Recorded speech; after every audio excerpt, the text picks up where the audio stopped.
এটা সৌরভ গাঙ্গুলির বাড়ি। বাড়িটা গাঙ্গুলি বাড়ি নামে পরিচিত। এটা হলো সৌরভ গাঙ্গুলির পৈতৃক সম্পত্তি। বিশ্বকাপ বিজয়ী ক্রিকেটার সৌরভ গাঙ্গুলির পৈতৃক বাড়ি এই শরীয়তপুর। এই বাড়িটা ছিল গোপাল কৃষ্ণ গাঙ্গুলির বাড়ি। গোপাল কৃষ্ণ গাঙ্গুলির থেকে আমার বাবা সরকার নিলাম বিক্রি করে দিছে। এরা আব্দুল করিম মোল্লা অথবা আমজাদ আলী শিকদার এরা নিলাম কিনে আনছে। কিনে আনে আমরা এখানে বসবাস করতেছি, আমরা থাকতেছি। গাঙ্গুলি পরিবার কত সালে বাংলাদেশ ছেড়ে চলে গেছে এটা আমি সঠিক বলতে পারবো না, তখন আমার জন্মই হয় না যখন গেছে। বাংলাদেশ সরকার এটা আমাকে নিলাম বিক্রি করছে, আমরা কিনে আনছি। এখন আমাদের নামে রেকর্ড পর্চা সমস্ত হয়ে গেছে, আমরা এইভাবে বসবাস করতেছি, এই পর্যন্ত আমরা খাইতেছি।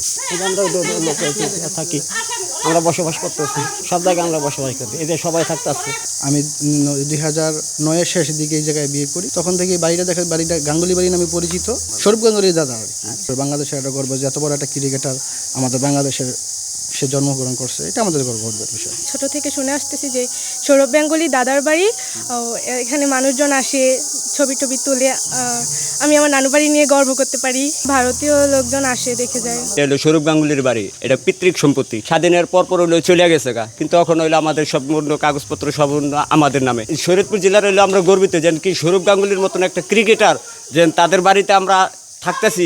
এটা সৌরভ গাঙ্গুলির বাড়ি, কিন্তু আমরা কিনে রাখছি। এখন কাগজপত্র সম্পূর্ণ সব আমরা খাজনা দিই, সব কিছু আমরা করি। এটা মনে করেন ওই সময় আমরা ওই নই, ও এত বছর ধরিয়া আমার শ্বশুরে, আমার দাদা শ্বশুরে এই বাড়িতে ছিল।